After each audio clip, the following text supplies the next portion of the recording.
Hello and welcome to TRS News London. I'm Felix, giving you the latest stories today. Many people have heard about London's greatest shame lingering throughout our everyday lives through its foul smell and gross appearance. Our greatest national embarrassment, the River Thames. But can the Mayor of London keep up the promise that the river will be swimmable in the next 10 years? Let's take this to our correspondent Yasmina, who has the story.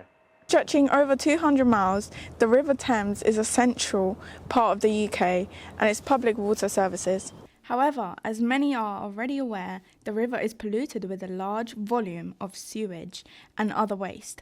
One of the most significant causes to this issue is the operation of combined sewer overflows, which are intended to release excess wastewater into the river when there is an excess amount of rainfall to stop sewage backing up or flooding streets.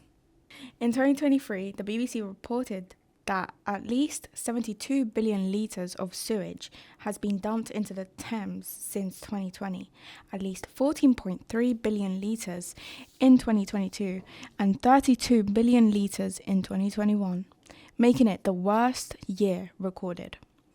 Officials of the Liberal Democratic Party were horrified by this disgusting revelation, stating that these figures could be even higher as censors do not cover all areas of the river.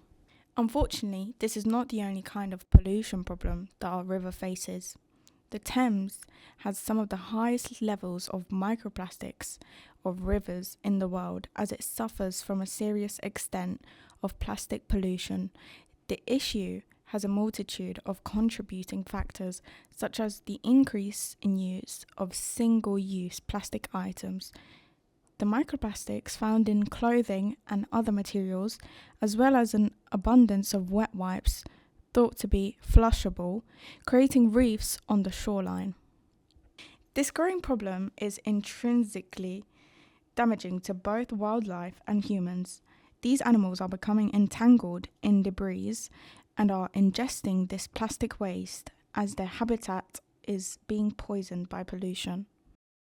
But how does this issue affect local areas and what needs to be done? Here's what Creekside Discovery Centre member Paddy has to say about it. How has Creekside helped conserve the River Thames?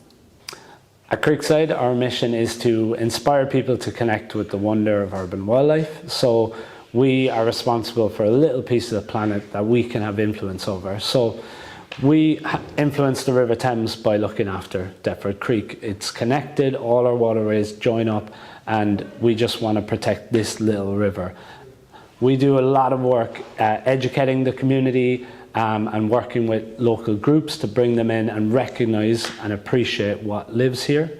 Because first of all, you can't protect a place, or you won't feel compelled to protect a place unless you know something about it and you care about it. So we want to bring people in to build that connection in the first instance. We see plastic pollution and other types of pollution as symptoms of a larger problem rather than problems in themselves. We can change the materials, but what we really need to do is change people's mindsets and connect them with the natural environment that is our life web. It connects us to this planet, it supports our lives, so we need all of these living things around us.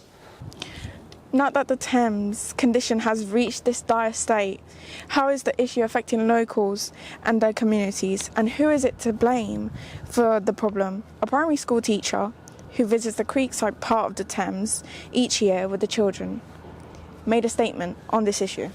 I'm worried for my students in class as it's difficult for them to access free, clean water. This has affected behaviours in classes. Water is a basic necessity, and the school building struggles on water supplies. Rubbish, repulsive and nasty, the conditions of London's roads are being obscured by horrendous sites of construction within the neighbourhoods. Thames Water had issued many problems within the plumbing system, causing households to either be left with dirty and unfiltered water or none. We received feedback from the public on this issue and how the Thames Water is going to treat their customers.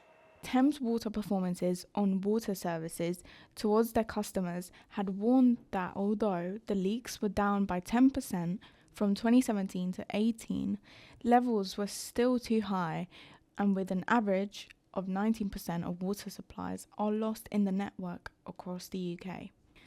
United Utilities identified by the report of Thames Water having the worst leakage rates per person and warned that many areas of the UK leaks has drastically gotten worse last year and this year.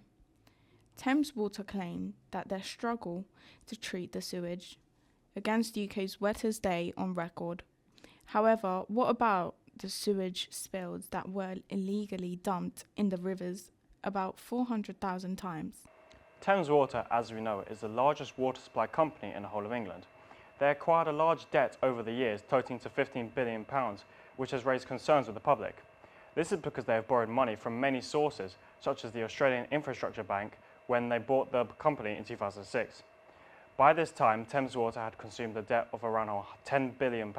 As Thames Water tries to find a way to resolve the issue, their main priority is making sure that millions of customer services are not interrupted. For now, they insist that they can manage their debts effectively and carefully. But with the customers' demand and the rise of costs, the real question is whether they will be able to maintain this pressure. So, can the River Thames be swimmable in 10 years? Marlon Lawrence, the founder of an elderly group that swims in the Thames, quotes, "People do care about rivers and the environment, and they want the next government to take action." So, what are the government doing? Between April 2023 and March 2024, the Thames Water released sewage into the capital's waterway for almost 12,000 hours. That's equivalent to 504 days. In the capital, there's been progress with the Thames Water saying they have been working hard to cut discharges. They have been working on a super sewer, which is said to be operational by 2025. This subsequently means that they will be increasing and raising the bills higher by £25. Politics have been involved with several different approaches and views by parties on what needs to be done. The Conservatives saying they will set out a plan for water which will essentially hold companies accountable and adds transformational investments to monitor the water. That's all from us today. Join us next week for more exclusive updates. This is Felix at TRS London.